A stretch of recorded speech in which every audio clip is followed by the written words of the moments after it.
Hello my friend, welcome to my channel.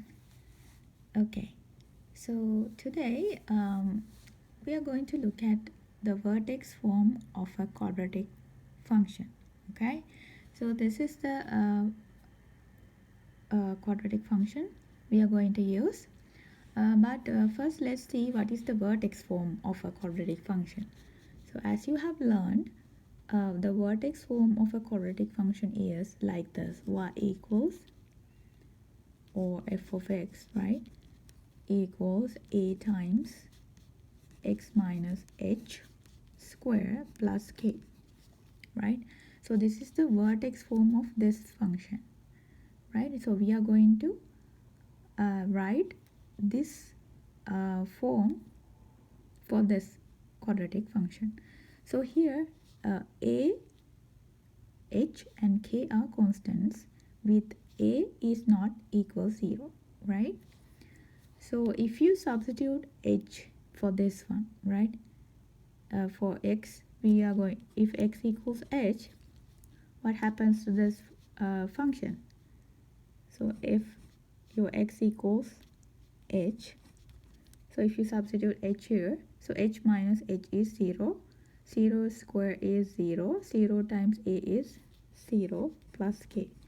So you have at x equals h, your function value, the quadratic value is k, right?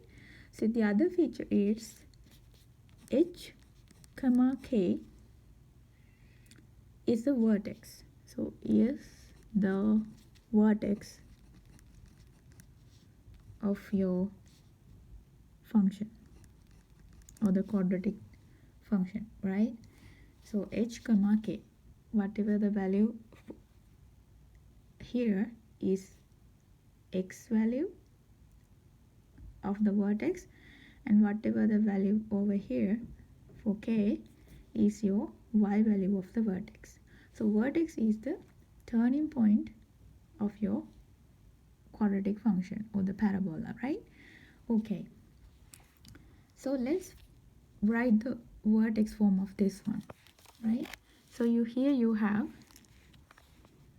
x squared plus 8x minus 3, right? So how do you start this one? As you can see, the leading coefficient, which is over here, right, the leading coefficient here is 1, right? And so it is easy for us to do this. So let's take, so you should have a perfect square here, right? In the vertex form you have a perfect square over here, so you have to make a perfect square first. So x square, you know, the linear term is 8x, so you have to take half of the coefficient of the linear term squared.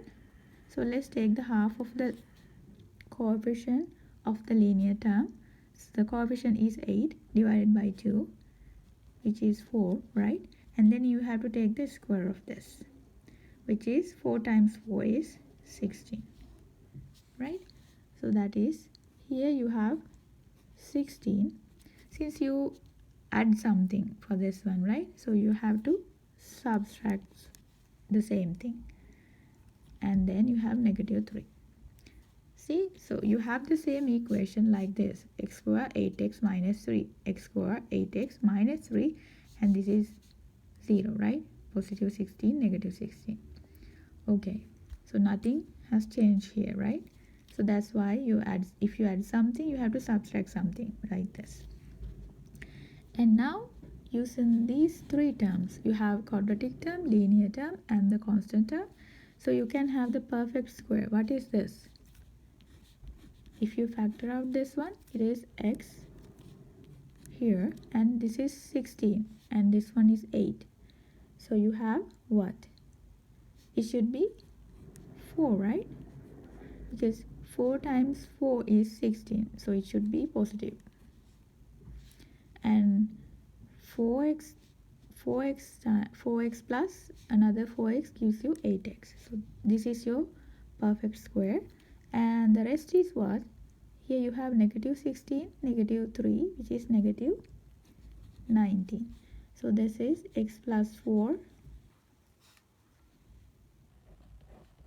square minus 19, right? So this is the vertex form.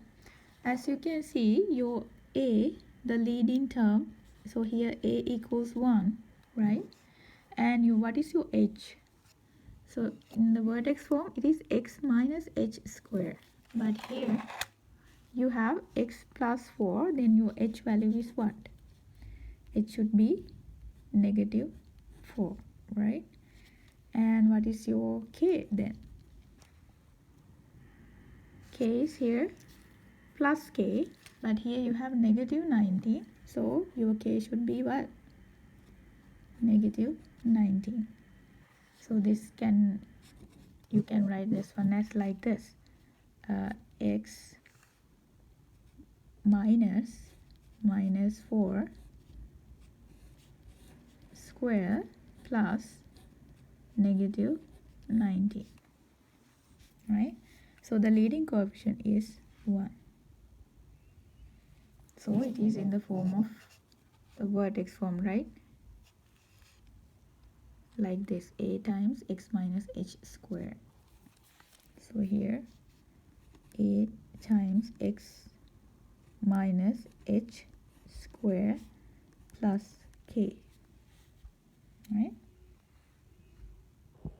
Okay, so I hope you understand this one, and thank you so much for watching this video. Bye.